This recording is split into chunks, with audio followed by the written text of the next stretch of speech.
Uwezo usio wa kawaida wa Mungu utaonekana, na nguvu za Mungu zisizo za kawaida zitaonekana, na Mungu utaona anakutokea kwa matendo makuu. Utaona utukufu wa Mungu unakutokea kwa matendo makuu mno.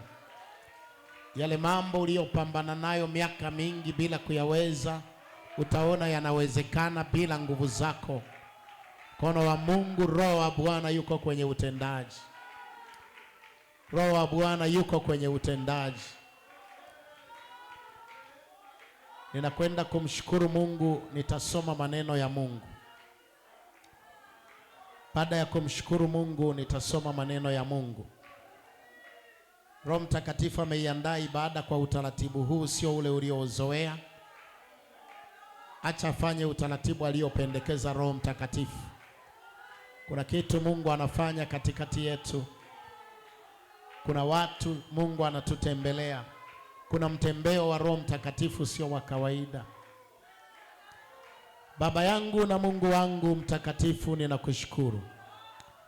Asante Mungu Roho Mtakatifu, kwa kuwa imekupendeza kutuhudumia kwa mtindo wa kiroho zaidi, na kwa namna ya mapenzi yako zaidi, na kwa namna ya ufundi wako zaidi, na kwa namna ya kusudi lako zaidi, na kwa namna ya wakati wako zaidi, na ndivyo imekupendeza kufanya. Karibu Roho Mtakatifu, utufundishe neno lako sawa sawa na ilivyokupendeza, na neno lako likatimie kwa ukamilifu, na nguvu zako zikadhihirike kwa ukamilifu katika maisha yetu. Baba asante, Baba asante. Asante Roho Mtakatifu, ninakupa heshima na utukufu katika jina la Yesu Kristo aliye hai. Amen. Leo nitafundisha somo linaitwa Roho Mtakatifu katika maisha ya Yesu Kristo. Leo nitafundisha somo linaitwa Roho Mtakatifu katika maisha ya Yesu Kristo. Naomba Roho Mtakatifu hata wale wanaotufuatilia kwa media watembelee kwa kiwango hiki. Awatendee, awaponye, awavike nguvu, awavuvie, awapake mafuta, awatendee kwa utukufu wake, maana yeye ni Roho.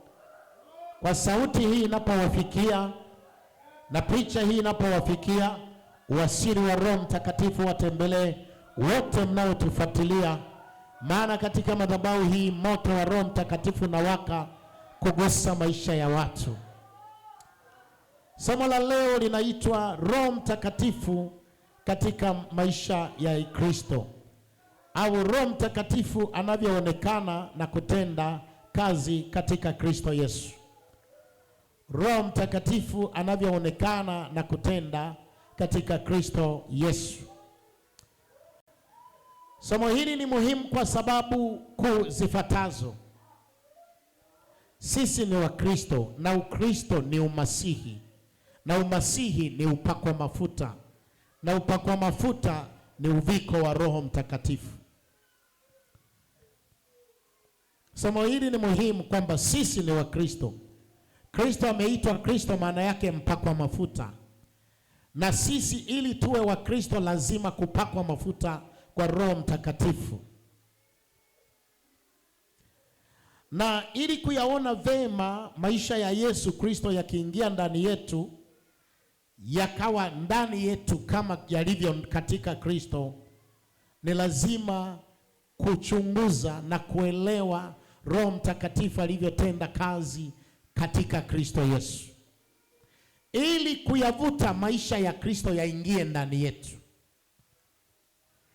yawe ndani yetu, na sisi tuwe Kristo kama Kristo. Lazima tuyachunguze matendo, utendaji wa Roho Mtakatifu katika Kristo Yesu. Na kuchunguza utendaji wa Roho Mtakatifu katika Kristo Yesu, kuna mambo 7 muhimu. Kuchunguza utendaji wa Roho Mtakatifu katika Kristo, kuna mambo 7 ya muhimu kutazama. Mambo hayo nitayataja kwa haraka kidogo, Jambo la kwanza, lazima tutazame Roho Mtakatifu katika kuzaliwa kwa Kristo. Jambo la kwanza, lazima tuangalie Roho Mtakatifu katika kuzaliwa kwa Kristo. Jambo la pili, lazima tuangalie Roho Mtakatifu katika ubatizo wa Yesu Kristo. Jambo la pili, lazima tuangalie Roho Mtakatifu katika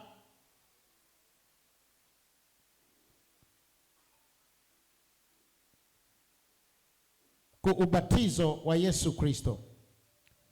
Jambo la tatu, lazima tuangalie Roho Mtakatifu katika kujaribiwa kwa Yesu Kristo.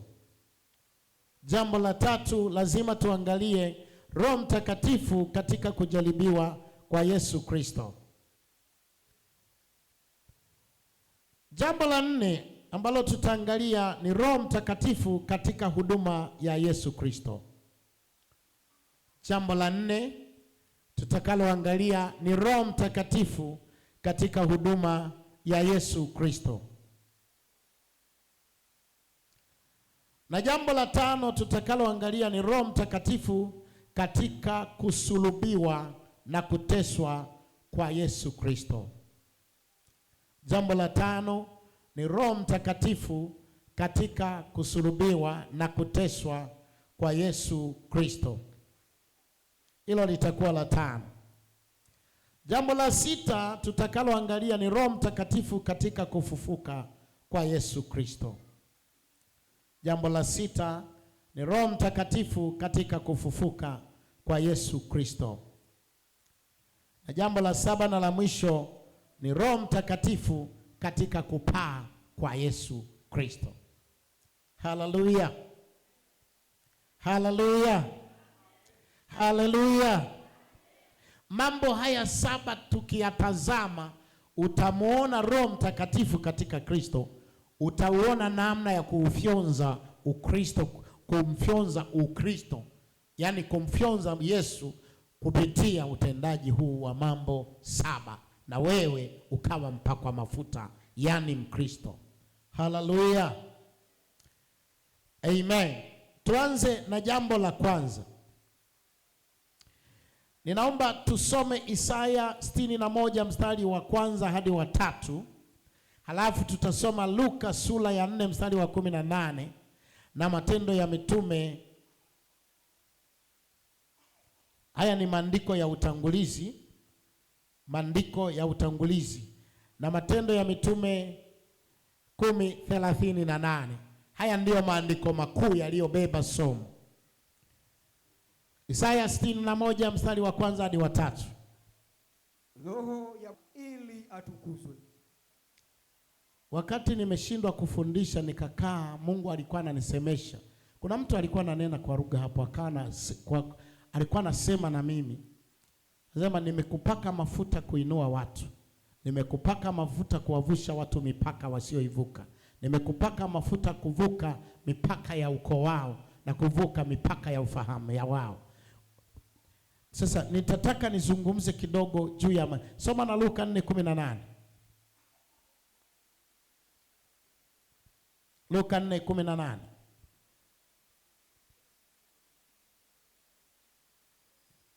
Roho wa Bwana njema na kuponya wote walioonewa na Ibilisi, kwa maana Mungu alikuwa pamoja naye. Amen. Haleluya.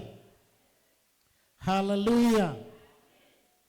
Yesu Kristo amekuwa hivi alivyo, na leo tunamsoma hivyo tunavyomsoma kwa sababu ya upako wa Roho Mtakatifu.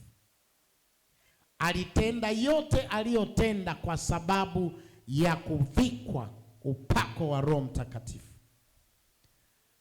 Anasema amenipaka mafuta kuwahubiri watu habari njema. Kwa nini anasema kuwahubiri watu habari njema? Kwa kawaida si sahihi. Nisikilize vizuri. Kama una akili timamu, hata kama hukusoma, una akili timamu tu, hata kama ukwenda darasa moja, kuwaahidi watu wanaokaa duniani habari ya mema, kwa sababu duniani kumejaa mazingira magumu na mabaya, pinzani, kuna kifo, kuna mateso, kuna kufilisika, kuna kuzeeka, kuna kuugua. Lakini kwa upako wa Roho Mtakatifu anasema wakaao katika nchi. Haleluya, haleluya, haleluya. Yaani kwa kawaida Yesu anasema maneno hayo kwa kumaanisha kwamba huwezi ukawatumainisha watu wakaao duniani wasikumbane na mabaya, kwa sababu duniani ni pabaya, pamejaa kila amna ya ubaya. Lakini kwa upako wa Roho Mtakatifu anasema nimepakwa mafuta kuwahubiri watu habari njema katika dunia hii. Haleluya, haleluya, haleluya. Si sahihi kumwambia mtu anayekaa chini ya jua atumaini mema, kwa sababu chini ya jua hakuna mema. Lakini katika upako wa Roho Mtakatifu tunaweza kutamka chini ya jua, katika dunia ya mabaya, kwa upako wa Roho Mtakatifu tukatangaza, na kwamba yanatangazwa katika upako yanawatokea wanaosikia.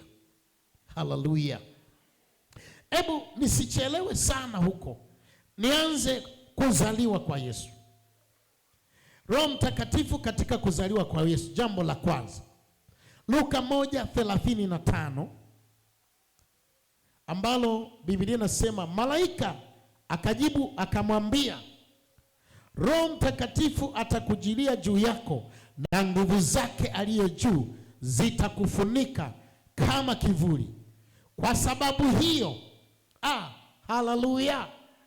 Hebu mwambie mwenzako, kwa sababu ya kubatizwa katika Roho Mtakatifu. Mwambie kama anavyosema mimi, kwa sababu ya kubatizwa katika Roho Mtakatifu, nguvu zake aliye juu zitakujilia. Naomba nirudie huo mstari. Malaika akajibu akamwambia, Roho Mtakatifu atakujilia juu yako na nguvu zake aliye juu zitakufunika kama kivuli. Kwa sababu hiyo, hicho kitakachozaliwa kitaitwa kitakatifu, mwana wa Mungu. Roho Mtakatifu katika kuzaliwa kwa Kristo. Unaweza ukaandika hivi, neno hili linakwenda kutoka kwa malaika, linaenda kumfundisha mwanadamu ambaye anajua chanzo asili ya mimba, upatikanaji wa mimba.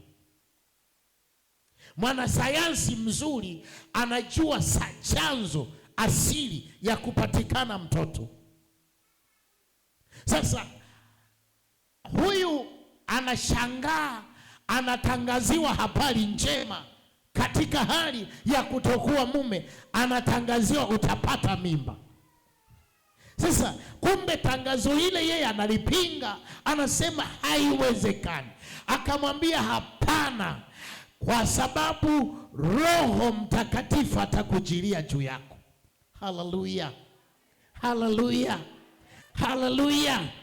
Ndio maana nikakwambia mazingira ya duniani kuna vitu si sahihi kuvitangaza, lakini katika upako wa Roho Mtakatifu mtu anazaliwa kutokana na upako wa Roho Mtakatifu. Ningependa nisome andiko moja tena, Mathayo sura ya 1 mstari wa 20. Biblia inasema, basi alipokuwa akifikiria hayo, malaika wa Bwana alimtokea katika ndoto akisema, Yusufu mwana wa Daudi, usihofu kumchukua Mariamu mkeo, maana mimba yake ni kwa uweza wa Roho Mtakatifu.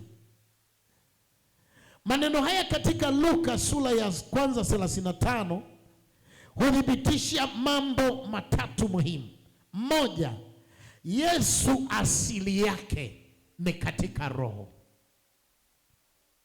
Kwa hiyo Roho Mtakatifu katika Kristo anadhihirisha kwamba Kristo sio mwanadamu. Haleluya. Roho Mtakatifu katika kuzaliwa kwa Kristo anasimama kuthibitisha kwamba huyu sio mwana wa Mariamu, hastahili kuitwa mwana wa Mariamu, na asiitwe Isa bin Mariamu. Marufuku. Huyu ni Yesu Kristo. Haleluya. Mpakwa mafuta.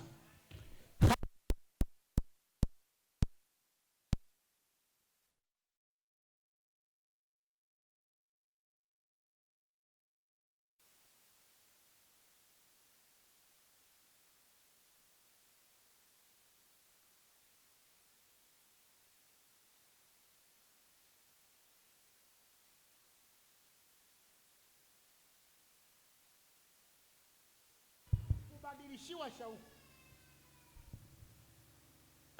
Sijui kama nitayamaliza mambo muhimu kweli. Kwenye kubadilishiwa shauku unaweza ukaandika kubadilishiwa shauku na nia. Ndio maana nasema iweni na nia ile ile ambayo kwanza ilikuwemo ndani ya Kristo Yesu. Kwa kuzaliwa upya ni kubadilishiwa na nia. F, nia na shauku. F, kubadilishiwa hisia. Kubadilishiwa nini? Hisia. Kina Petro baada ya kujaa Roho Mtakatifu, walipopigwa wakajisifu, wakajisikia vizuri kwamba na sisi tumestahili kuitwa mitume kwa sababu tumepata angalau na sisi kidogo. Leo tumepigwa na kufungwa na kuachwa uchi mbele ya watu kwa ajili ya Kristo, tunastahili. Wanabadilishiwa hisia. Paulo anasema nashangilia kwa sababu mwilini mwangu nimechukua chapa zake Yesu Kristo. Haleluya. Haleluya. Yaani badala ya aibu anashangilia mateso kwa ajili ya Kristo, anasikia ni vyeo vya kiroho. Haleluya. Haleluya. Ili ukijua mtu haya amebatizwa katika Roho Mtakatifu, utamwelewa. Jaribu kwake, anaona kama ameongezewa cheo cha kiroho. Nihame hapo. Twende la pili. Roho Mtakatifu katika ubatizo wa Kristo. Mathayo 3:16 hadi 17, Marko 1:10 na Luka 3:21. Naomba nisaidie kusoma maandiko haya. Mambo nawapeleka mbio kidogo leo, samahani sana. Mnivumilie tu. Kama utashindwa kuandika kwa spidi, waombe wakurushie au ingia kwenye akaunti yetu, utalikuta somo kwa sababu linachukuliwa moja kwa moja. Naye akawabatiza katika mto wa Yordani, huku wakiziungama dhambi zao. Hata walipoona wengi miongoni mwa Mafarisayo na Masadukayo wakiujia ubatizo wake, aliwaambia, enyi wazao wa nyoka, ni nani aliyewaonya ninyi kuikimbia hasira itakayokuja? Basi zaeni matunda yapasayo toba. Wala msiwaze mioyoni mwetu kwamba tunaye baba ndiye Ibrahimu, kwa maana nawaambia ya kwamba Mungu aweza katika mawe haya kumwinulia Ibrahimu watoto. Na shoka limekwisha kuwepo. Acha hapo, soma sura ya 3 ya Luka mstari wa 21.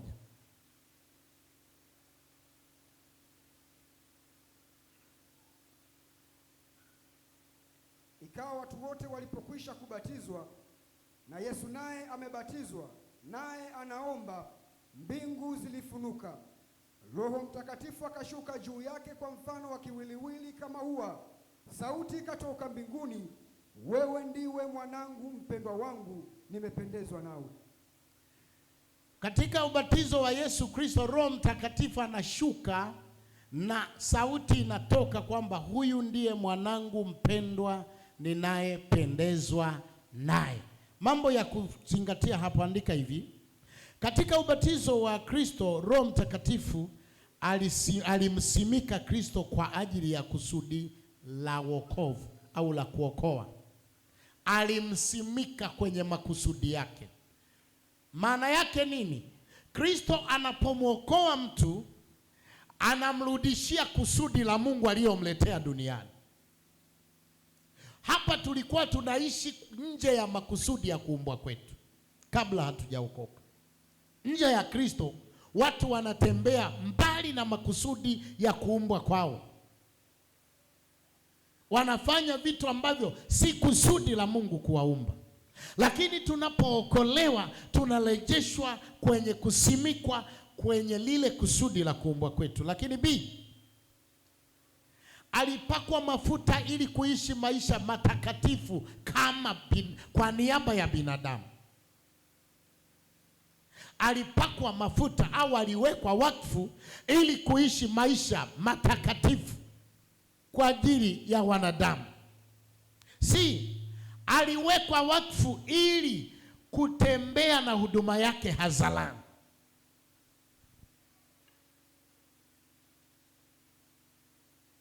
Kwa hiyo akapewa kibali cha kutazamwa, cha kusikilizwa. Kwa hiyo kilichomfanya Yesu akubalike, tunakwenda kuona huko mbele, utakuta maneno yanasema akawa wanamtafuta watu 5,000. Alipotawanyika watu 5,000, anaenda hivi, anakuta watu wameshatangulia huko, yeye amekatisha hapa, wao wamezunguka, anawakuta wamejaa kule, anatafutwa. Kilichokuwa kinavuta watu kumfuata Kristo ni upako ulio juu yake wa Roho Mtakatifu. Haleluya, haleluya, Bwana asifiwe. Roho Mtakatifu, sauti iliposikika anasema hivi, huyu ndio mwanangu mpendwa, baada ya kushukiwa Roho Mtakatifu. Ikasema huyu ndiye mwanangu mpendwa, msikilizeni yeye. Anasimikwa kupewa kibali kwa wanadamu. Kwa hiyo upako wa Roho Mtakatifu hutuondolea hali ya kukataliwa. Ndio maana mimi huwa nakataa mtu akiniambia, baba mimi nina roho ya kukataliwa. Umejaa Roho Mtakatifu. Ukishaingia ndani ya Kristo, Roho Mtakatifu alipotamka hilo neno, huyu msikieni yeye, anapakwa upako wa kibali wa kila atakakoelekea apate kibali. Ninaenda jambo la 3.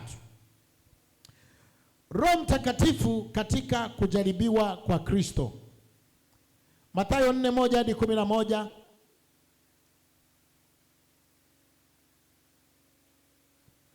Kisha Yesu alipandishwa na Roho nyikani ili ajaribiwe na Ibilisi. Akafunga siku 40 mchana na usiku, mwisho akaona njaa. Ishia kwanza hapo, tutasoma kama itahitajika. Nisikilize, naenda haraka sana, nataka nimalize vitu vyote 7. Roho Mtakatifu katika kujaribiwa kwa Yesu Kristo, unaweza ukaandika hivi, ndiye mratibu wa majaribu. Yaani Roho Mtakatifu ndio mwandaaji wa majaribu, ndiye anayetengeneza jaribu. Shetani anamwelekeza shetani, nenda sasa kajaribu kwa mtindo. Lakini kumbe anaposhukiwa Roho na Roho Mtakatifu kwenye ubatizo, alikuwa anapakwa mafuta ya kudhihirisha ushindi wa kiungu kwa wanadamu dhidi ya shetani. Sijui kama umenielewa hiyo sentence. Sasa kwa sababu ameshapakwa mafuta ya kuwafanya wanadamu wamshinde shetani, anamwambia sasa kadhihirishe, shetani ajue ya kwamba wanadamu kwa ajili yao umepakwa mafuta ya wafanya wanadamu wamshinde shetani. Sasa na hili nalo jamani, halieleweki. Nalo halieleweki kwenye ubongo wako, kwamba kumbe Yesu amepakwa mafuta kwa ajili yangu ili majaribu yote yaje mbele yangu, nimepakwa upako wa kuyashinda. Sasa sijajua kama haieleweki kwamba shetani ajapokuja, mimi tayari nilishapewa ushindi kwa upako wa Roho Mtakatifu. Mimi si ningetumia lugha gani?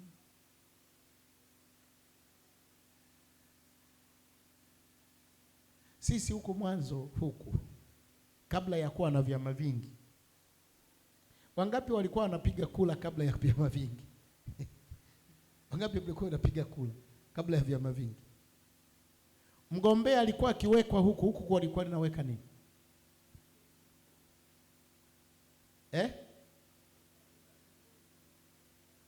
nini?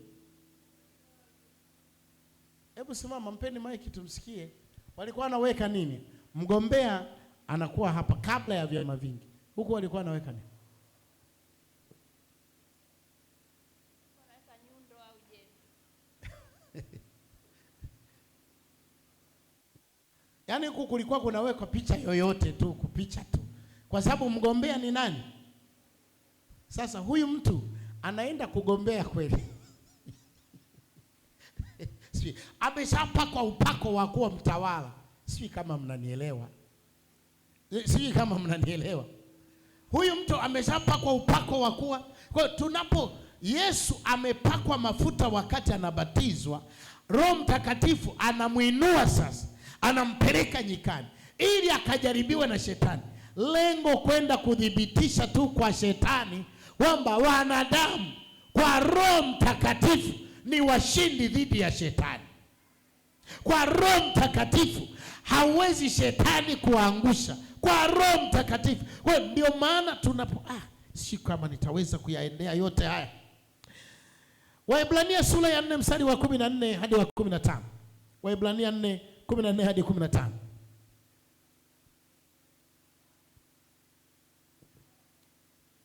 Basi iwapo tunaye kuhani mkuu aliyeingia katika mbingu, Yesu mwana wa Mungu, na tuyashike sana maungamo yetu, kwa kuwa hamna kuhani mkuu asiyeweza kuchukuana nasi katika mambo yetu ya udhaifu, bali yeye alijaribiwa sawa sawa na sisi katika mambo yote bila kufanya dhambi.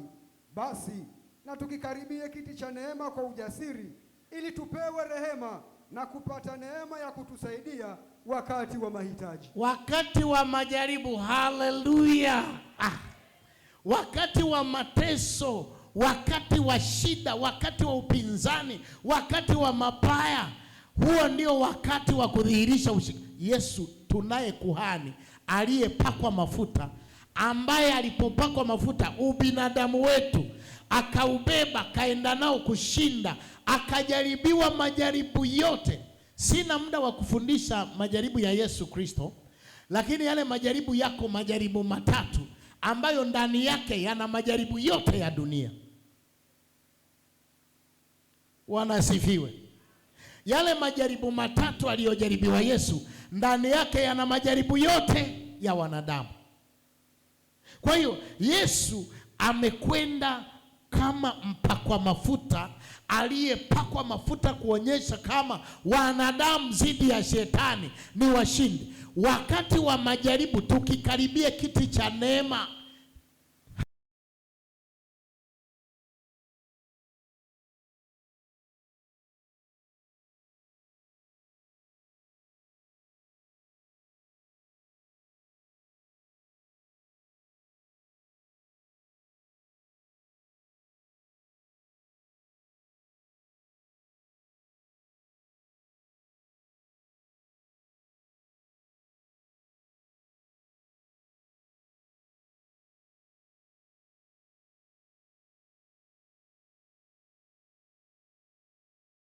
za shetani.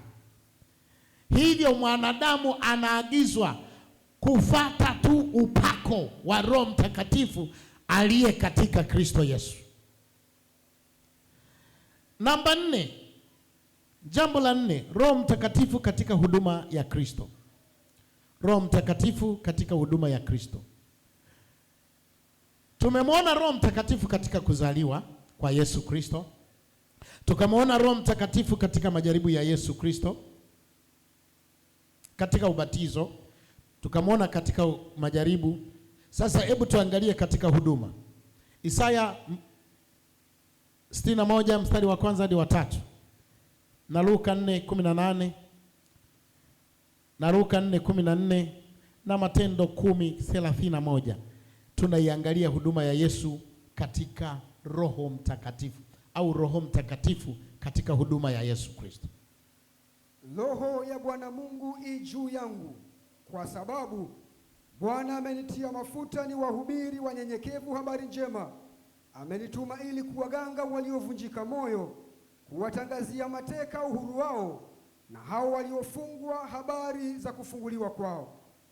kutangaza mwaka wa Bwana uliokubaliwa na siku ya kisasi cha Mungu wetu, kuwafariji wote waliao, kuwaagizia hao waliao katika Sayuni wapewe taji ya maua badala ya majivu, mafuta ya furaha badala ya roho nzito, vazi la sifa. Kuagizia hao waliao katika Sayuni wapewe taji ya maua badala ya majivu, mafuta ya furaha badala ya maombolezo, vazi la sifa badala ya roho nzito, wapate kuitwa miti ya haki iliyopandwa na Bwana ili atukuzwe. Haleluya. Unaweza ukaandika hivi: huduma ya Yesu ilikuwa na nguvu za utendaji ambazo sio za kawaida, ni upako wa Roho Mtakatifu. Anatangaza katikati ya mateso furaha, na inatokea furaha. Anatangaza katikati ya mauti uzima, na panatokea uzima. Anatangaza katikati ya kutengwa akibali, walio katika huzuni wapewe vazi la furaha. Ninaomba tu turuke tusome ile Matendo 10:38. Singine andika tu. Luka, soma hiyo hapo. Matendo 10:38. Habari za Yesu wa Nazareti, jinsi Mungu alivyomtia mafuta kwa Roho Mtakatifu na nguvu, naye akazunguka huko na huko akitenda kazi njema na kuponya wote walioonewa na Ibilisi, kwa maana Mungu alikuwa pamoja naye. Upako wa Roho Mtakatifu katika huduma ya Yesu Kristo ni Mungu kutembea naye kwenye huduma yake. Hauwezi kuwatamkia watu matamko na yakawa mpaka kwa nguvu ya Roho Mtakatifu. Wanasifiwe. Wanasifiwe. Huwezi kutangaza jambo likatokea kwa kawaida tu. Hata rais wa nchi yoyote akitangaza yeye, kuna majeshi, kuna watendaji, kuna wakuu wa mikoa, kuna mawaziri, siji kuna nani, wanainuka utekelezaji. Upako huvuta majeshi ya mbinguni kutekeleza linapotamkwa na aliyepakwa mafuta. Kwa mtu aliyepakwa mafuta na Roho Mtakatifu anapotangaza jambo linatokea. Kuna mambo ya kuandika haraka hapa. Kuvunja vifungo. Roho Mtakatifu katika huduma ya Kristo alipakwa mafuta kuvunja minyororo, mikatale, vifungo dhidi ya maisha ya wanadamu, mateso. Ndio maana tunamwona yule Mgerasi anamuona Yesu kwa mbali, anapiga kelele, anasema, unani wewe mtakatifu wa Mungu? Mbona tunakujua unakuja kututesa?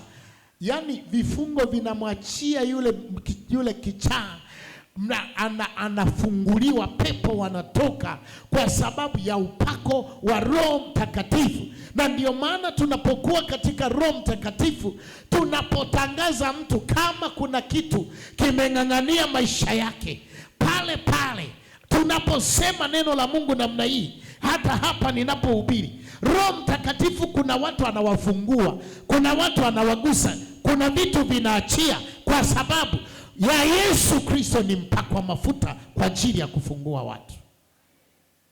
Haleluya. Lakini kutangaza uhuru, kutangaza kuachiliwa, kutangaza kusamehewa, wale waliojisikia hatia, yeye amepakwa mafuta kuondoa hatia katika mioyo yao, kuondoa hatia, dhambi ambayo watu wanatembea, inazungumza maishani mwake, inasema ulitenda mabaya.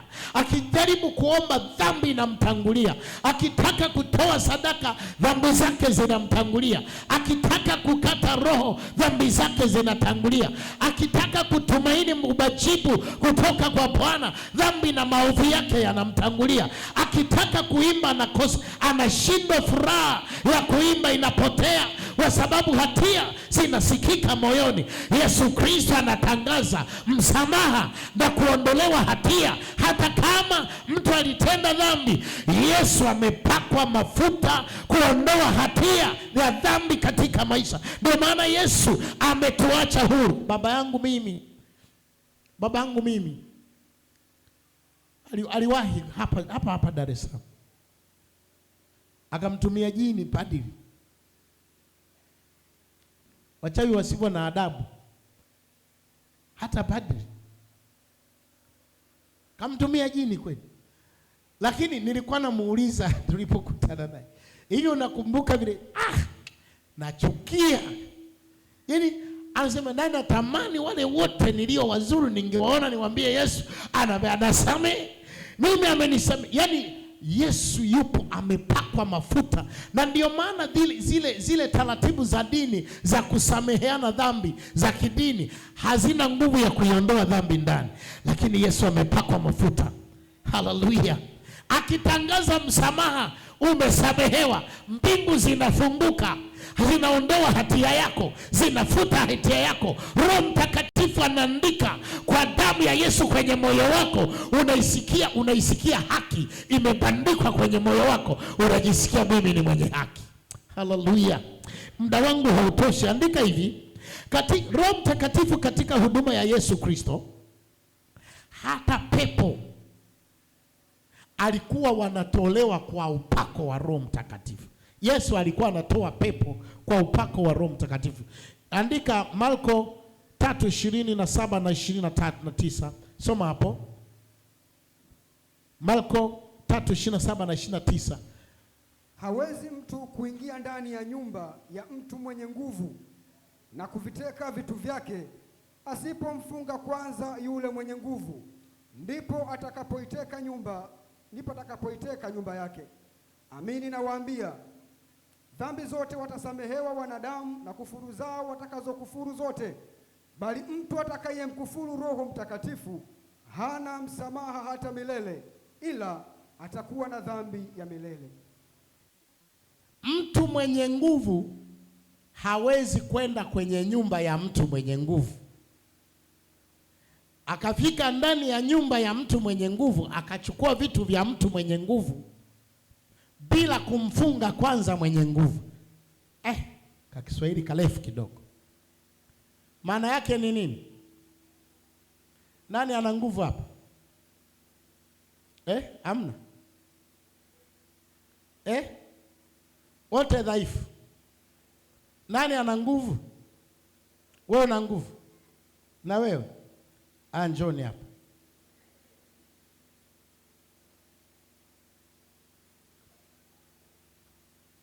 Wewe una nguvu na wewe una nguvu.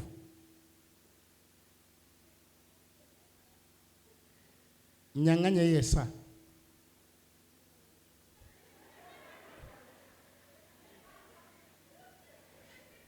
Sijui mnanielewa, basi inatosha. Sijui mnanielewa ninachokuwa sema. Huyu huwezi ukamnyang'anya kama anakuzidi nguvu. Hebu rudia lile andiko, nataka kulieleweke. Yaani kama wewe huna nguvu kuliko huyu, huwezi kumnyang'anya saa yake mpaka wewe uwe na nguvu. Hebu rudia linavyosema. Hawezi mtu kuingia ndani ya nyumba ya mtu mwenye nguvu na kuviteka vitu vyake asipomfunga kwanza yule mwenye nguvu, ndipo atakapoiteka nyumba yake. Lazima uwe unamzidi nguvu, umfunge, halafu uchukue vitu vyake, kwa sababu ume uwezo wa kumfunga. Huyu ameshindwa kuchukua hiyo saa, anapaswa awe na nguvu kwamba huyu amfunge, amnyang'anye vitu vyake baada ya kumfunga, kwa sababu ana uwezo. Yesu Kristo alipomtoa pepo, sikiliza vizuri, amepakwa mafuta kufungua watu waliozidiwa na shetani. Haleluya. Haleluya. Ambapo wao wakipambana kutoka hawatoki, kwa sababu shetani ana nguvu juu yao. Wakipambana kuchukua hawawezi, kwa sababu shetani ana nguvu juu yao. Lakini Yesu Kristo amepakwa mafuta, ana upako wa Roho Mtakatifu, akitamka haleluya, hata kama ni wakurugenzi huko juu, tukitamka neno la upako haleluya, vile wanavyozuia kwa ajili yako wanafungwa kwanza, halafu wewe unajichukulia kwa ulaini. Haleluya. Hata kama kuna vyeo vyako wamezuia wenye nguvu, kuna upako wa nguvu zaidi ya nguvu. Haleluya. Shetani ametajwa kama mtu mwenye nguvu ambaye anamiliki watu kwa kuwapiga mapepo. Sasa amekuja Yesu mwenye nguvu. Haleluya. Haleluya. Yesu amekuja na nguvu za upako wa Roho Mtakatifu. Nilifafanue andiko hili vizuri zaidi. Mathayo 12:18, nisome mstari mmoja ulielewe zaidi. Kwa hiyo huduma ya Yesu ina nguvu ya upako, hata wafalme na falme, hata falme za giza, hata falme za uchawi, hata falme za laana, hata falme za dhambi, hata falme za umasikini, falme za mikosi, falme za tabia mbaya, falme za uongo, falme za namna zote, yeye amepakwa mafuta kufungua. Hebu soma 12. Lakini mimi nikitoa pepo kwa Roho wa Mungu, basi ufalme wa Mungu umekwisha kuajilia. Katika Mathayo amelidhihirisha kwamba kumbe nguvu anazozisema ni upako wa Roho Mtakatifu. Bwana Yesu asifiwe. Bwana asifiwe. Mwalimu wangu mmoja aitwa Bob Gilliam, ni Marekani, akasema mchungaji, usikwazike washirika ukitangaza michango hawatoi, usije ukakwazika. Kwa sababu ukikwazika ukasema hivi, wewe umepakwa mafuta, ukasema hivi, Mungu si ndio naye wapa, kwa nini hawakuletei? Wale umewanyang'anya. Sio kama mnanielewa. Umezuilia. Yaani usikwazike, wafundishe tu mpaka watoe. Kwa sababu wewe umepakwa mafuta, unaweza ukanyang'anya kilicho chao wakapewa wengine. Wewe fundisha neno kwamba wamtumikie Mungu, ule upako wako ndani yako utaenda. Kama nilivyoona sasa hivi, jana nilikuwa na tafakari, nilikuwa nina karibu wiki mbili ninapanda daladala, gari ilikuwa imeenda service. Sasa mshirika akapiga simu, akaniambia, baba, unatembea na nini sasa? Nimesikuta gari yako garage. Niambia hamna shida mama. Huo ndio upako unatenda kazi kwa watu, wanasikia kutoka ndani. Sasa kumbe nguvu za giza, sio nimalize hicho kipengele kwa kumaliza hivi. Watu wengi unaweza ukasema katika ukoo wetu kuna utendaji huu. Mama Mati yupo. Huyu mama alikuwaga nafiwa, ilikuwa mwezi wa 5 kila mwaka. Kila mwaka lazima wazike mtu kwenye nyumbani kwao. Nikaambia waambie tarehe fulani ninaomba kwa ajili yao. Mpaka leo wazima. Leo miaka mingapi?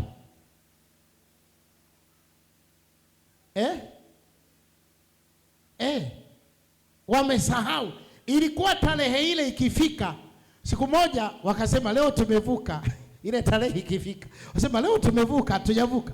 Ilipofika saa 10, mmoja kichwa, na watu walikuwa wanaugua kichwa tu. Ilipofika saa 10 wameshaandaa na sherehe kwamba mwaka huu tumeshindwa kufa. Ilifika saa 10 mwingine kichwa kafa. Paki ilipofika ikawa inafika ule mwezi wanakimbia mkoani kwao, wanasambaa. Lakini nikatangaza hata kama hawajaokoka, kwa jina la Yesu aliyepakwa mafuta wa upako wa Roho Mtakatifu, nikamwambia waambie mtafaidi upako wa Roho Mtakatifu kutoka madhabahu. Wanaishi. Ni roho ile. Haleluya. Muda wangu unaenda mbio kuliko nilivyotarajia. 5. Roho Mtakatifu katika kusulubiwa na kuteswa kwa Kristo. Waebrania 9:14. Roho Mtakatifu katika kusulubiwa na kuteswa kwa Kristo.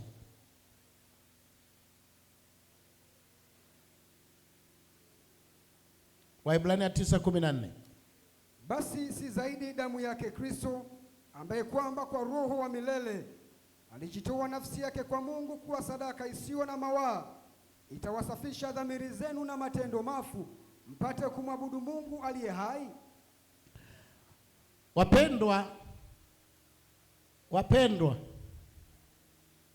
kuna maandiko yanasema hivi, huwa hatuyaelewi. Yanasema hivi, ni rahisi mtu kufa kwa ajili ya mtu mwema. Liko wapi hilo andiko? Warumi. Kuliko mtu kufa kwa ajili ya mwenye haki.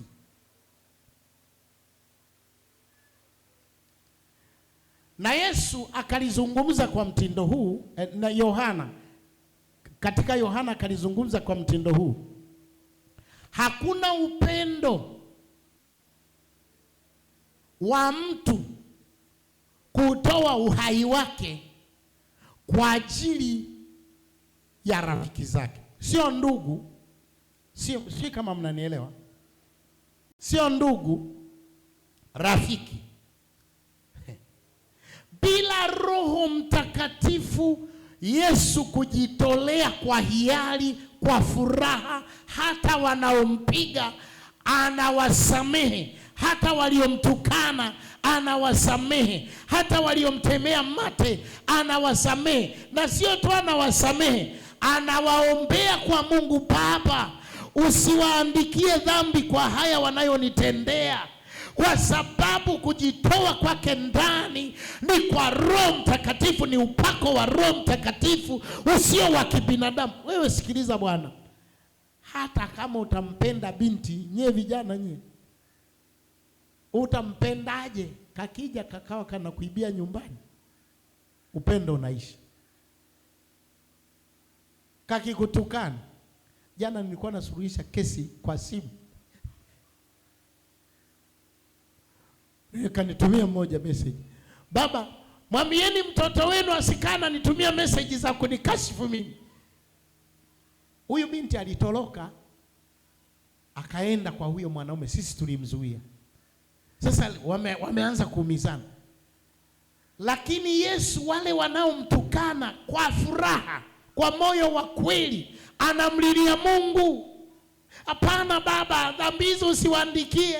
Hapana Mungu, wasamehe Baba, hawajui walitendalo. Kwa sababu kujitoa kwake, kuteseka, kusulubiwa ni kwa upako wa Roho Mtakatifu. Na ndio maana natamani na wewe leo ujae Roho Mtakatifu. Hata utakapojitoa kumtumikia Mungu chochote, hautakuja kujutia katika hali yoyote. Utajitoa kuimba, utafurahia. Utatoa sadaka, utafurahia. Utajitoa kukesha, utafurahia. Utamtumikia Mungu, matokeo yatakuja machungu, utafurahia. Haleluya. Wanawashuhudia mimi mwaka 88. Tumeenda kushuhudia, siku ya kwanza ilikuwa Jumanne. Tumeshuhudia watu wakaokoka, wakatupa na sadaka huko mitaani, wakatupikia na ugali huko mtaani tukala. Tu wametupenda watumishi wa Mungu, watumishi wa Mungu. Kesho yake tukaenda mtaa mwingine. Ilikuwa Alhamisi. Jumatano tukienda tulikuwa na ibada. Kesho yake tukaenda, na tulikuwa tunaenda saa 2 asubuhi. Tukaenda, ilipofika saa 6 kasoro walijikusanya wakatupiga wote mpaka tukazimia. Sasa mimi wakati karibu napoteza fahamu, nikasema hii hatukuongozwa na Mungu kabisa. Hii Mungu hakutuongoza, tumejipeleka wenyewe. Hatukumsikiliza Roho Mtakatifu. Sasa mimi nakuja kupata fahamu, na mwangalia askofu yuko pale kwenye mtaro. Kasimia, wamemtupa kwenye maji machafu. Sasa najaribu kwenda kumvuta, ananishinda. Baadaye namwangalia mwenzangu naye anajinyosha, amepata fahamu. Tukamvuta, tukamsogeza kwenye kivuli. Mwenzetu anapata fahamu, anacheka. Nikasema tayari karukwa na kiru, wamempiga pabaya. Anacheka. Anapokuja kuongea anasema, ongeleni wanangu, hata sisi tumestahili katika mitume wa Kristo. Tumebeba chapa zake Kristo. Anasemaje? Yaani Leo na sisi yale ya jana wajajuzi wale walikuwa natupa, hayatupi heshima, hupigwa. Akafungua andiko, heri ninyi watakapo washutumu na kuwanenea kila neno ovu na kuwapiga na kuwapeleka magerezani kwa ajili ya, shangilieni. Ndio nikasema huyu sasa naye ya kushangilia. Yeye kwa Roho Mtakatifu amejitoa. Sikiliza, haleluya. Ukijitoa kumwombea mtu hata akikutukana, wewe unasikia vizuri. Ukijitoa kuwahubiri watu hata wangekuua. Walimuua Stefano kwa sababu kujitoa kwake ni kwa Roho Mtakatifu. Yeye akashangilia, akasema Baba, usiwahesabie dhambi. Haleluya.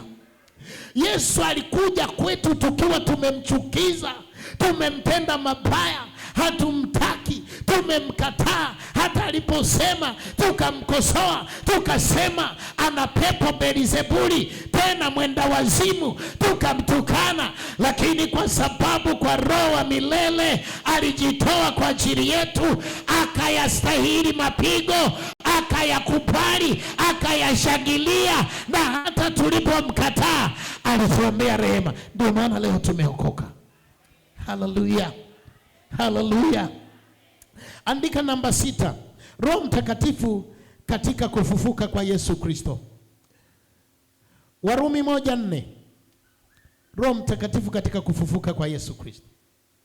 Warumi 1:4. Watu pasipo upako wa Roho Mtakatifu unaweza ukashangaa. Uliwahi kutoa sadaka ukaja ukainungunikia, ikaanza kukulani. Uliwahi kumtumikia Mungu kitu kanungunika. Hebu soma hapo.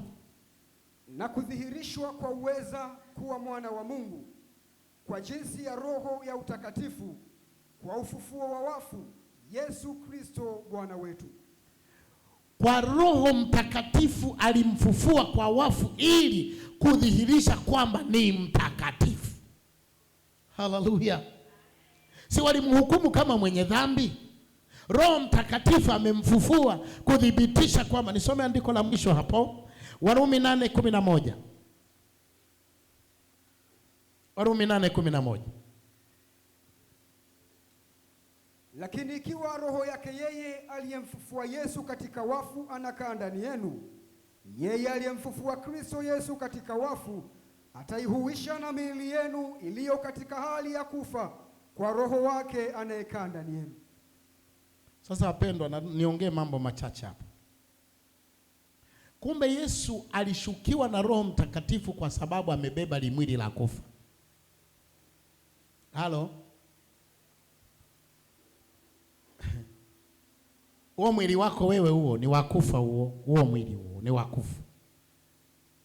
Ubatizo wa Roho Mtakatifu ili tunapojaa Roho Mtakatifu hata hili limwili likifa. Ndio maana nasema, hebu rudia hayo maandiko kwamba huyo Roho alimfufua Yesu aliyekuwa na yeye na mwili wa kufa. Ule mwili wa kufa ulipokufa akaufufua. Anakaa ndani yenu ili na ninyi mamili yenu ya kufa yatakapokufa ayahuishe, mje mpate uzima wa milele. Hebu soma. Lakini ikiwa roho yake yeye aliyemfufua Yesu katika wafu anakaa ndani yenu, yeye aliyemfufua Kristo Yesu katika wafu ataihuisha na miili yenu iliyo katika hali ya kufa kwa roho wake anayekaa ndani yenu. Haleluya. Kwa kukaa na Roho Mtakatifu ni kuwekwa wakfu kwa ajili ya kufufuliwa. Nimekuwa napenda sana kufundisha watu Roho Mtakatifu kwa sababu ya umuhimu na faida zake. Tukiliacha hili limwili, linatakiwa Roho Mtakatifu alibadilishe, lipokee hali ya kuja kufufuka. Ukijaa Roho Mtakatifu, Roho Mtakatifu analivuvia, linakuwa limepokea nguvu ya kuja. Siku ile Biblia inasema malaika atasimama, ataita majina. Debora, yani ile Debora, ile ape vumbi,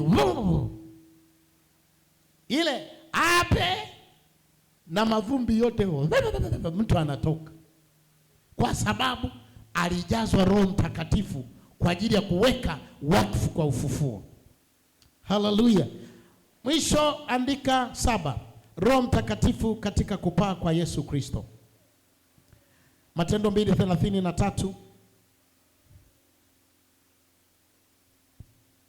Matendo 2:33. Nisome mstari mmoja alafu nihitimishe. Basi yeye akiisha kupandishwa hata mkono wa kuume wa Mungu na kupokea kwa Baba ile ahadi ya Roho Mtakatifu, amekimwaga kitu hiki mnachokiona sasa na kukisikia. Roho Mtakatifu baada ya kumpandisha Yesu juu, ndiyo akarudi kwa kanisa ambapo wanaona watu wananena kwa lugha. Kwa Roho Mtakatifu ndiye atakayenyakua kanisa pia.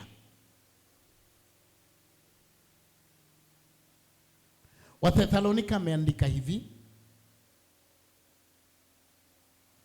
ile roho ya kuasi ipo inatenda kazi hata sasa, lakini yuko azuiaye, yuko Roho Mtakatifu azuiaye, ndiye mmiliki wa kupaa kwa kanisa, ndiye mwenye nguvu ya kupaa kwa kanisa, na ndiye aliyemfanya Kristo apae. Andika mambo yafuatayo nihitimishe. 1, andika hivi: utendaji wa Roho Mtakatifu kwa watu kabla ya kuzaliwa kwa Yesu Kristo katika Agano Jipya. Sizungumzi katika Agano la Kale, katika Agano Jipya. Tuna watu 4 nimewapendekeza tuwaangalie. Tuna watu 4 nimewapendekeza tuwaangalie ambao waliuona utendaji huu kama kwa Kristo ndani yao. Namba 1 anaitwa Simeoni. Katika Luka 2:27 na 28. Simeoni alijazwa Roho Mtakatifu kabla ya Yesu hajazaliwa, na kuna matokeo akayapokea kwa sababu amesimikwa kupokea mambo ya Yesu Kristo kwa sababu ya Roho Mtakatifu. Na waweka hawa watu 4 kuonyesha kwamba ili maisha ya Kristo yawe ndani yako, wameingizwa kwenye Agano Jipya hawa kwa sababu wao walipokea Roho Mtakatifu wakaonja mambo ya Yesu Kristo. Nisomee hapo Luka 2:27-28. Basi akaja hekaluni ameongozwa na Roho. Na wale wazazi walipomleta mtoto Yesu ndani ili wamfanyie kama ilivyokuwa desturi ya sheria, yeye mwenyewe alimpokea mikononi mwake, akamshukuru Mungu akisema, sasa Bwana wamruhusu mtumishi wako kwa amani kama ulivyosema. Baada ya mistari hii utaona anatoa unabii mkubwa sana baada ya kujaa Roho Mtakatifu. Huyu ni kuhani Elizabeti, Luka 1:41. Elizabeti, Luka 1:41, akajaa Roho Mtakatifu kabla Yesu hajazaliwa. Ikawa Elizabeti aliposikia kule kuamkia kwake Mariamu, kitoto kichanga kikaruka ndani ya tumbo lake. Elizabeti akajazwa Roho Mtakatifu. Sijui kama mnanielewa. Mariamu ana mimba ya Yesu. Mariamu anamsalimia Elizabeti. Elizabeti ana mimba ya Yohana. Yohana kinaruka tumboni. Sauti ya Mariamu ambaye hasio mhubiri, ila kwa sababu Yesu ni mpakwa mafuta, akasababisha Elizabeti ajae Roho Mtakatifu. Naye kuna unabii mkubwa hapo anautoa. Bwana Yesu asifiwe. Bwana Yesu asifiwe. Mtu wa 3, Yohana Mbatizaji, Luka 1:15. Yohana Mbatizaji, Luka 1:15. Kwa sababu atakuwa mkuu mbele za Bwana, hata kunywa divai wala kileo, naye atajazwa Roho Mtakatifu hata tangu tumboni mwa mamaye. Yohana Mbatizaji kwa sababu anakuja kumnena Kristo, lazima atajazwa Roho Mtakatifu toka tumboni mwa mama yake Mariamu. Luka 1:35. Malaika akajibu akamwambia, Roho Mtakatifu atakujilia juu yako, na nguvu zake aliye juu zitakufunika kama kivuli. Kwa sababu hiyo, nahitimisha kwa kusema haya. Simama. Nahitimisha kwa kusema haya. Ukitaka kuingizwa katika vitu vya Kristo, lazima kupakwa upakwe upako wa Roho, uwekwe wakfu na Roho Mtakatifu. Jaa Roho Mtakatifu.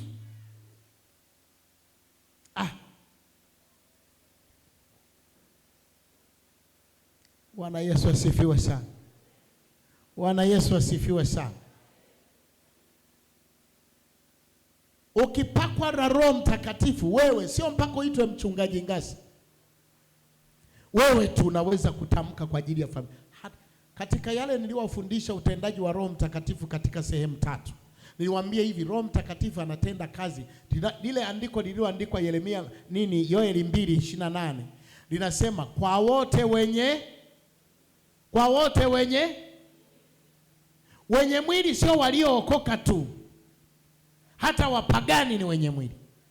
Na Biblia imesema kabisa, tukitamka ule utendaji unawagusa wote, hata wao. Watoto mioyo yao inageukia wazazi wao, wazazi wanageuka mioyo yao kwa watoto wao. Niomba hapa nilitamka, Moria ikaja kushuhudia kweli.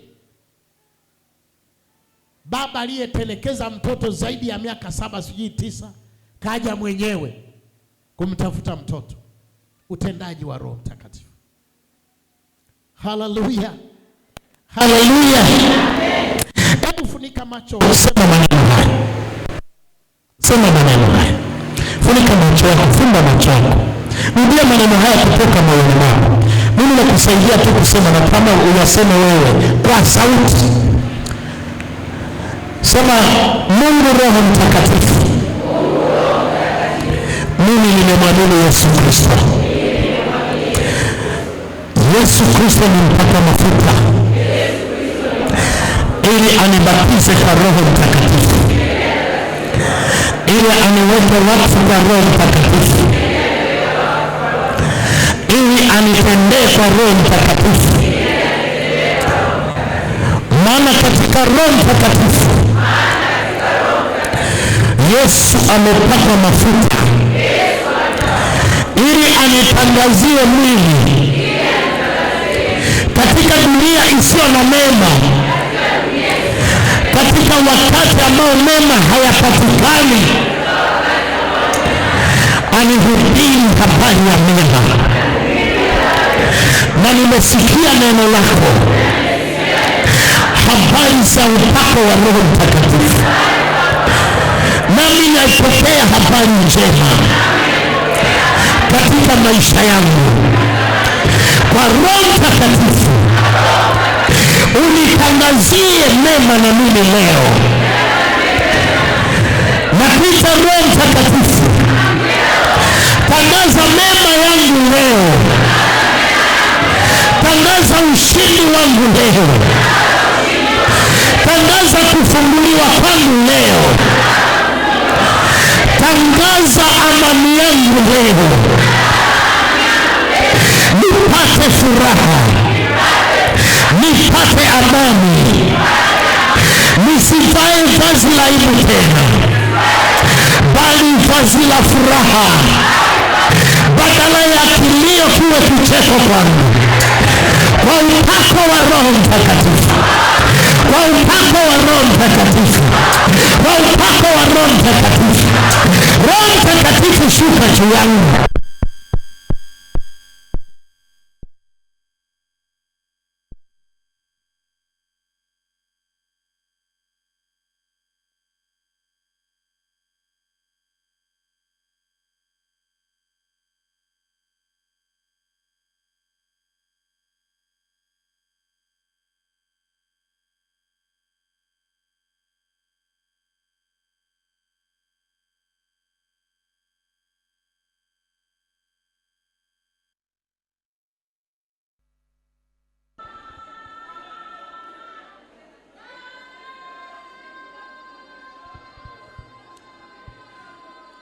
Kuna watu kama 12 waliandika barua ya kuomba katika maombi haya, upako wa Roho Mtakatifu wavushe mipaka ambayo hawajawahi kuivuka.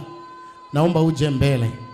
Wala ambao waliomba maombi hayo kwamba naomba upako wa Roho Mtakatifu univushe mipaka ambayo nina barua kama 12 kama na wewe unakuja sijui, lakini wale nilikuwa na uhitaji wale waliandika barua kwangu kwamba naomba Roho Mtakatifu nivushe kwa upako nivushe. Kama na mwingine anakuja mimi sijui, ni imani yako wewe, kwamba tulikuwa na maombi ya kuvuka mipaka ambayo hujawahi kuvuka. Upako ukuvushe katika jina la Yesu Kristo. Roho wa Bwana atende kwa ajili yako katika jina la Yesu Kristo aliye hai. Baba, ninawaleta hawa waliokuja mbele mahali hapa kwa jina la Yesu Kristo. Neema yako sasa, upako ambao hauwezi kuzuiliwa na mipaka, kwa jina la Yesu Kristo, kwa jina la Yesu Kristo.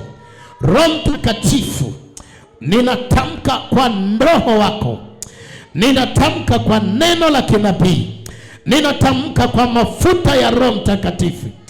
Wako wanafunzi hawajawahi kuvuka pale wanapotaka kuvuka.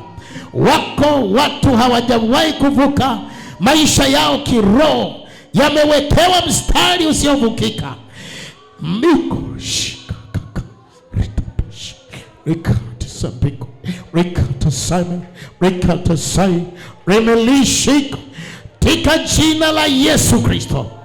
Mipaka yao Baba, natamka kwa Roho Mtakatifu wavuke pale walipopaswa wavuke kwa jina la Yesu. Katika Roho wa Bwana natamka katika jina la Yesu Kristo. Natamka katika jina la Yesu Kristo. Natamka katika jina la Yesu. Roho Bwana, shika maisha yao. Ritasori lebeshika remelaba rekauri lazika remelime melabo sharia rebabo sakaria rabos. Vuka pale katika jina la Yesu. Pako ukuvushe. Pokea nguvu ya Roho Mtakatifu katika jina la Yesu Kristo ni hai. Ninaomba niombee mtu anayeomba. Sitaki kuombea mtu aliyekaa kimya. Naomba niombee mtu anayeomba, ambaye yeye ana maombi yake ayaombe mwenyewe. Ndio ninayetaka kumwombea katika jina la Yesu Kristo ni hai. Natamka neema yako Roho Mtakatifu. Ninaomba uguse maisha ya mtu huyu. Gusa mpaka ulioweka, na mvusha kwa Roho Mtakatifu. Avuke kwenda kiwango asichokifikia. Avuke kwenda utukufu asiofikia. Avuke kwenda hali asiyoweza kuifikia katika jina la Yesu Kristo. Bwana, umesema saa ya kuinuliwa umeiachilia juu yangu, na mimi niiachilia juu ya watu wako. Bwana, umenena saa ya kuvushwa umeiachilia juu yangu. Umenipaka upako wa kuinua watu wengine sasa katika huduma, wa kuinua watu wengine katika maisha yao, ya kuinua watu wengine. Natamka kuinuliwa kwa hawa kwa jina la Yesu Kristo aliye hai.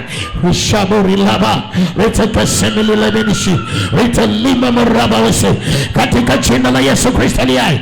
Natamka kuwavusha yale ambayo hayavukiki, yale ambayo hayawezi kuyavuka. Natamka kuwavusha katika jina la Yesu. Nguvu ya Mungu kuharishia ingie ndani yake, ingie ndani yako, ingie ndani yako kwa jina la Yesu. Uwezo wa Mungu pokea kwa Roho Mtakatifu. Upako wa kuvuka, upako wa kuinuliwa, upako wa kupandishwa, upako wa kuinuliwa. Tembea katika jina la Yesu Kristo aliye hai. Naachilia kwa jina la Yesu. Ninayavusha maisha ya huyu. Naivusha imani hii haijawahi kuamini katika kupokea. Naivusha hii imani haijawahi kuamini katika kutendewa. Naivusha hii imani haijawahi kuamini katika muujiza. Naivusha hii imani haijawahi kuamini katika matendo makuu kwa jina la Yesu Kristo aliye hai. Nafungua katika jina la Yesu. Navusha, vuka kwa jina la Yesu. Ninakuhesabia sekunde hizi katika jina la Yesu. Nalivusha jina lake, navusha akili zake, navusha imani yake, navusha matendo makuu ya Mungu yakadhihirike katika maisha yao kwa jina la Yesu Kristo aliye hai. Upako utende kazi juu ya watu hawa katika jina la Yesu Kristo aliye hai. Ninaomba kuomba na watu ambao familia zao au ukoo wao wanateswa sana na roho za mauti.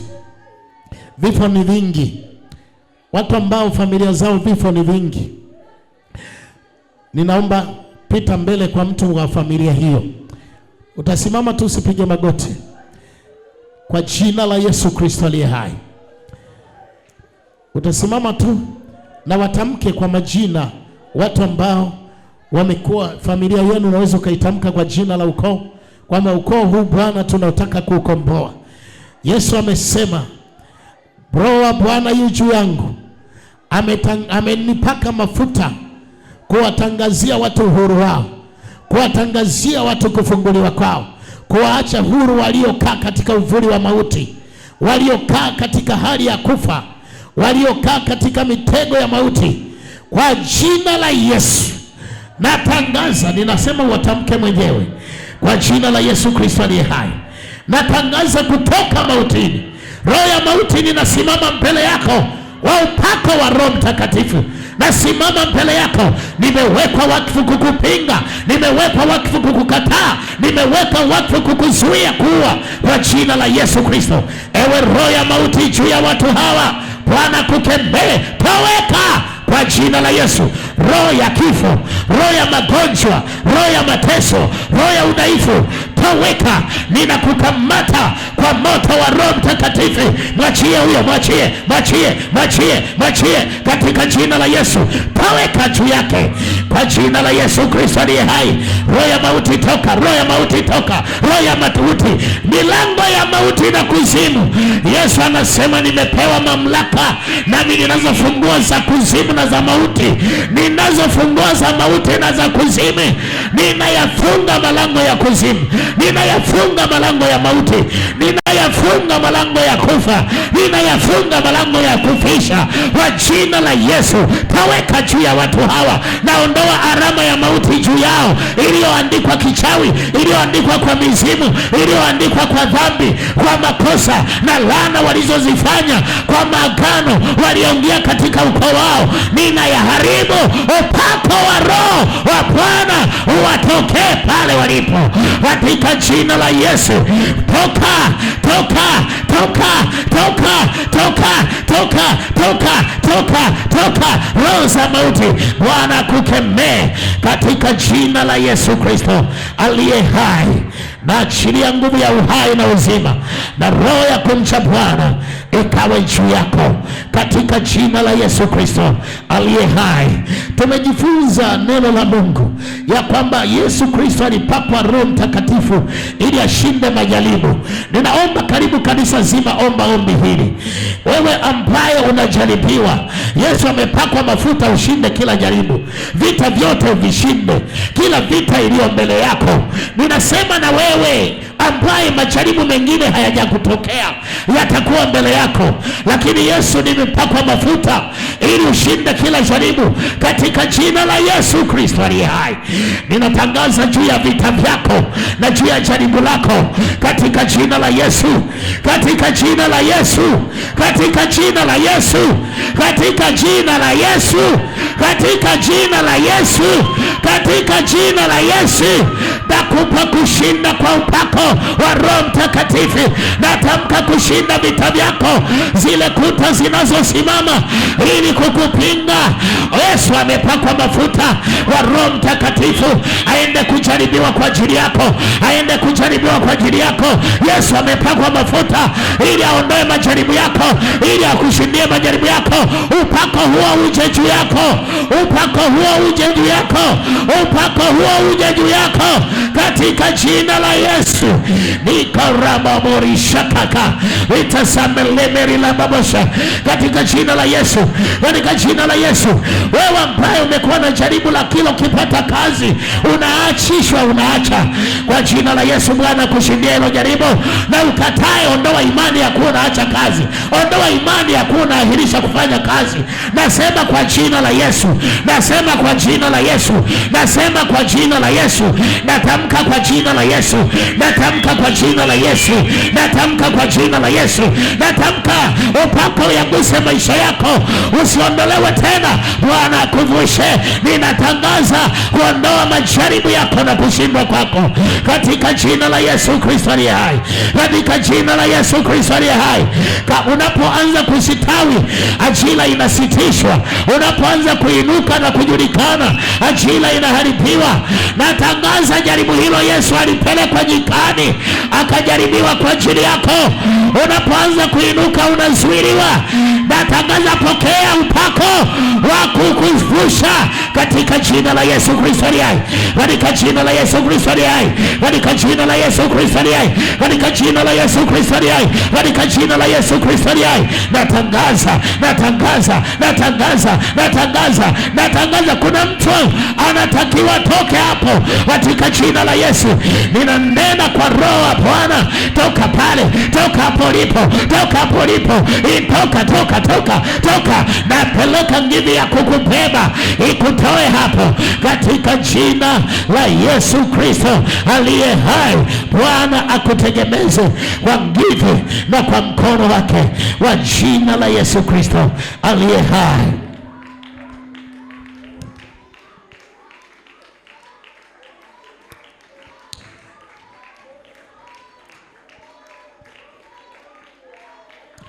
Hebu zitamke kazi zako. Ni wakati wa wingu linatembea la kuinua watu. Zitamke kazi zako na malengo yako sasa hivi. Sikiliza, nataka sikiliza na sikilize. Naomba tamka kazi zako na malengo yako, unakotaka kuelekea, unakotaka kufikia. Natamka kwa Bwana, kwa Roho Mtakatifu. Tamka kwa kinywa chako katika jina la Yesu Kristo aliye hai. Tamka kwa kinywa chako katika jina la Yesu. Kwa jina la Yesu. Bwana, ninaomba sasa niachilie nguvu ya upako wa watu kuwainua katika wingu hili la kuinuliwa, katika wingu hili la kupandishwa, katika wingu hili la kutukuzwa, katika wingu hili la kutukuzwa. Baba, liwaguse, liguse mioyo, liguse fahamu, liguse mili, liguse maisha, liguse roho, liguse nafsi, liguse kazi, liguse miradi, liguse Bwana watoto, elimu, liguse masomo, liguse wanavyuo, liguse wanafunzi wa sekondari, liguse wanafunzi wa shule za msingi, liguse wanafunzi wa shule za awali katika jina la Yesu, wanafunzi wa vyuo vikuu katika jina la Yesu, na vyuo vya kati wote ninagusa wawingu hili, wawingu hili, wawingu hili, wawingu hili, wawingu hili. Pokea katika jina la Yesu Kristo.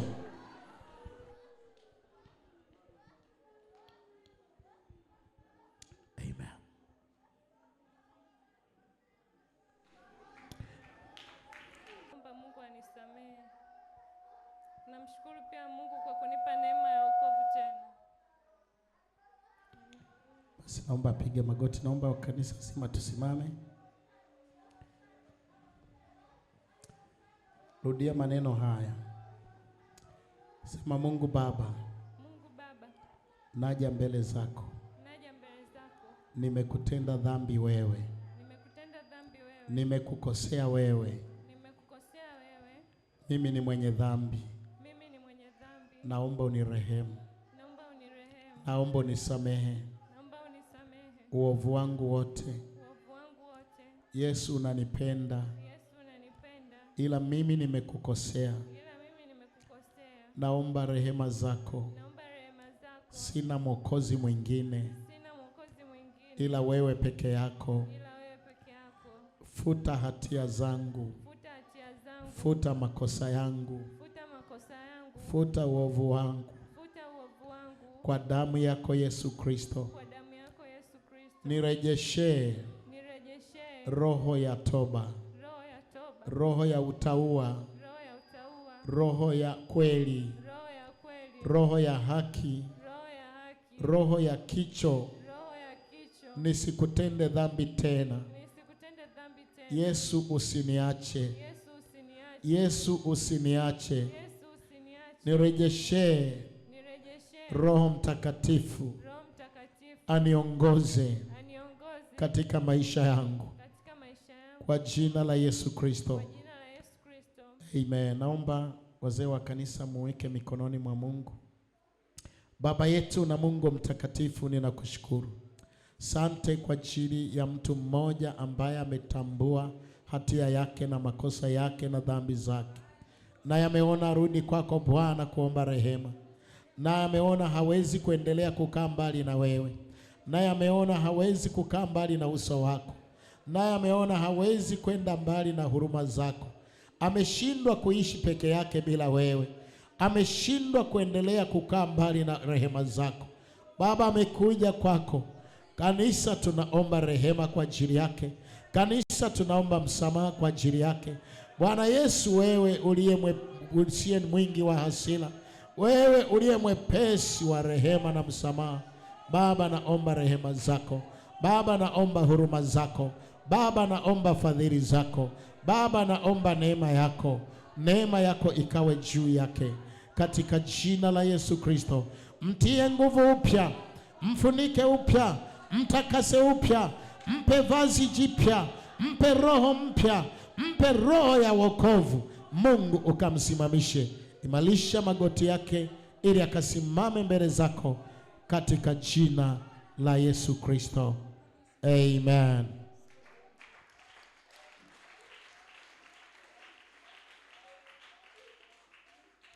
Yes. Mungu akubariki. Nina matangazo machache haya, naomba ukae. Tumekuwa na maombi pia wiki hii kuanzia Jumatatu mpaka Jumatano, na tumeona utukufu wa Mungu mkubwa sana. Kwa kweli tulipoomba wiki ile siku 5, nikatangaza Jumapili Roho Mtakatifu ananiambia omba na watu tena. Wala ambao wengine hawakujali, wengine walibanwa na kazi, hawakushiriki yale maombi. Kwa kweli namshukuru Mungu. Kweli Mungu aliniongoza kitu cha kweli na chenye matokeo makubwa sana. Tumekuwa na maombi na watu tena, Mungu amewatendea. Hongereni wote ambao mmekuepo kwenye maombi hayo.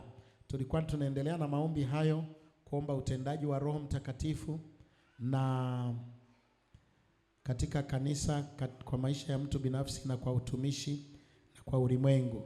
Lakini pia tulikuwa tunaomba roho ya hekima na ufahamu katika kumjua Mungu, lakini pia tuliomba kuvushwa mipaka tusiyoivuka.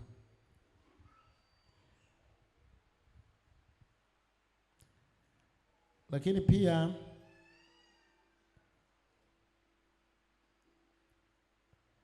niombe tena, wazee wa kanisa watasimama baadaye kwa zoni zao na mashemasi yao, na bado nashughulikia swala la kila mtu nimhudumie kupitia zoni. Bwana asifiwe. Kila mtu nimhudumie kupitia zoni. Baada ya matangazo nitaomba msimame wazee, kila mtu na mashemasi wake, na kuwasoma watu wa kwenu, na kila mtu ambaye hajui aelekezwe hapa. Kushinda ni kawaida yetu kwa jina la Yesu.